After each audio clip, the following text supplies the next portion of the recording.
മുനമ്പം കടപ്പുറം പ്രദേശത്തെ പാവപ്പെട്ട ജനങ്ങളുടെ റവന്യൂ അവകാശങ്ങൾ പുനഃസ്ഥാപിക്കണമെന്ന് ആവശ്യപ്പെട്ട് കോട്ടപ്പുറം രൂപത.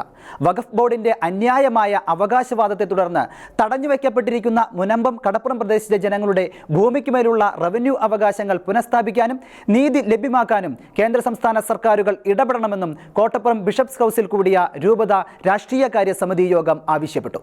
കടപ്പുറം വേളാങ്കണ്ണി മാതാ ദേവാലയവും വൈദിക മന്ദിരവും സിമിത്തേരിയും കോൺവെന്റും ഉൾപ്പെടെ 610ഓളം വരുന്ന കുടുംബങ്ങളുടെ റവന്യൂ അവകാശങ്ങൾ തടഞ്ഞുവെക്കപ്പെട്ടതിന് യോഗം ആശങ്ക അറിയിക്കുകയും ചെയ്തിട്ടുണ്ട്. മത്സ്യബന്ധന മേഖലയെ ആശ്രയിച്ച് ജീവിക്കുന്ന നാനാജാതി മതസ്ഥരായ ആളുകൾ ഇത്രയും കാലം താമസിച്ചിരുന്ന ഭൂമിയും വീടും നഷ്ടപ്പെട്ടു പോകുമോ എന്ന ഭീതിയിലാണ്. ഈ പ്രദേശത്തെ ജനങ്ങളിൽ നിന്ന് വില സ്വീകരിച്ച് ഫാറൂഖ് കോളേജ് രജിസ്റ്റർ ചെയ്ത് നൽകിയ ഭൂമിയിലാണ് മത്സ്യത്തൊഴിലാളികൾ താമസിച്ചു വരുന്നത്. വഖഫ് ബോർഡ് അന്യായമായ രീതിയിലൂടെ ഈ ഭൂമി സ്വന്തമാക്കുവാൻ 2022 കത്ത് നൽകുന്നതുവരെ ഈ ഭൂമിക്കുള്ള കരമടച്ച് ഇവർ കൈവശം വച്ചിരുന്ന സ്വത്താണിത്.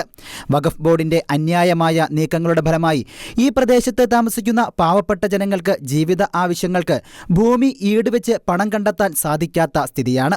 കുട്ടികളുടെ പഠനം, വിവാഹം, ഭവന നിർമ്മാണം മുതലായ അടിസ്ഥാന ആവശ്യങ്ങൾ വഴിമുട്ടി നിൽക്കുകയാണ്. കുടിയിറക്കൽ ഭീഷണിയുടെ മീതെ ജീവിക്കുന്ന ഈ പാവങ്ങളുടെ മാനസിക സംഘർഷങ്ങൾക്കും ജീവിത പ്രതിസന്ധികൾക്കും ശാശ്വത പരിഹാരം കാണാൻ കേന്ദ്ര സംസ്ഥാന സർക്കാരുകൾ തയ്യാറാകണം. ജനപ്രതിനിധികളും സർക്കാർ സംവിധാനങ്ങളും ഈ പ്രദേശത്തെ പാവപ്പെട്ട ജനങ്ങൾക്ക് നീതി ലഭ്യമാക്കുവാൻ ശക്തമായി ഇടപെടണമെന്ന് യോഗം ആവശ്യപ്പെട്ടു. 1902 തിരുവിതാംകൂർ മഹാരാജാവ് അബ്ദുൾ സത്താർ മൂസ സേട്ടുവിന് തദ്ദേശവാസികളായ മത്സ്യത്തൊഴിലാളികൾ താമസിക്കുന്നതൊഴിച്ച് 404 ഏക്കർ ഭൂമി കൃഷി ആവശ്യത്തിനായി പാട്ടത്തിന് നൽകിയിരുന്നു. 1948 സത്താർ സേട്ടുവിന്റെ പിന്തുടർച്ചാവകാശിയായ സിദ്ദീഖ് സേട്ട് ഇടപ്പള്ളി സബ് രജിസ്ട്രാർ ഓഫീസിൽ നിന്നും ഈ ഭൂമി രജിസ്റ്റർ ചെയ്തു വാങ്ങി. കടൽ ഭിത്തി ഇല്ലാതിരുന്ന ആ കാലഘട്ടത്തിൽ കടൽ കയറി ഭൂമി നഷ്ടപ്പെട്ട് വെറും 114 ഏക്കർ ഭൂമിയും 60 ഏക്കർ വെള്ളവും മാത്രമായി ഈ സ്ഥലം ചുരുങ്ങി. ഈ സ്ഥലത്ത് മത്സ്യത്തൊഴിലാളികൾ താമസമാക്കി. ഇവരിൽ 14 കുടിയാന്മാർക്ക് പറവൂർ തഹസിൽദാരിൽ നിന്നും സേട്ടു കുടിയാൻ സർട്ടിഫിക്കറ്റ് വാങ്ങിക്കൊടുത്തിരുന്നു.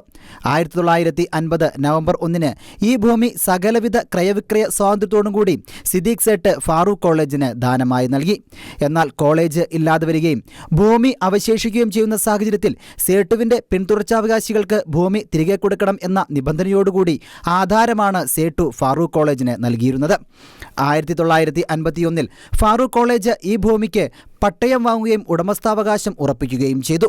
തുടർന്ന് ഇതുമായി ബന്ധപ്പെട്ട് സ്വദേശികളായ മത്സ്യത്തൊഴിലാളികളുമായി 34 വർഷം ഫാറൂഖ് കോളേജ് വിവിധ കോടതികളിൽ കേസ് നടത്തുകയും ഹൈക്കോടതി ഡിവിഷൻ ബെഞ്ച് ഈ ഭൂമി ഫാറൂഖ് കോളേജിൻ്റേതാണെന്ന് വിധിക്കുകയും ചെയ്തിരുന്നു. 1989 മുതൽ ഇവിടുത്തെ താമസക്കാർ ഫാറൂഖ് കോളേജിൽ നിന്നും വില കൊടുത്ത് ഭൂമി തീറുവാങ്ങി ആധാരം പോക്കുവരവ് ചെയ്ത് താമസിച്ചു വരികയായിരുന്നു. 35 വർഷത്തിന് ശേഷം ഇപ്പോൾ വഖഫ് ബോർഡ് ഈ സ്ഥലത്തിന് അന്യായമായി അവകാശവാദം ഉന്നയിച്ചിരിക്കുന്നു. ഈ വിഷയത്തിൽ ജനങ്ങളുടെ ആശങ്കകൾ അകറ്റാൻ കേന്ദ്ര സംസ്ഥാന സർക്കാരുകൾ ഇടപെട്ട് സത്വരമായ പരിഹാര നടപടികൾ സ്വീകരിക്കണമെന്നാണ് കോട്ടപ്പുറം രൂപതയുടെ ആവശ്യം. ഷെക്കേന ന്യൂസ്, കൊച്ചി.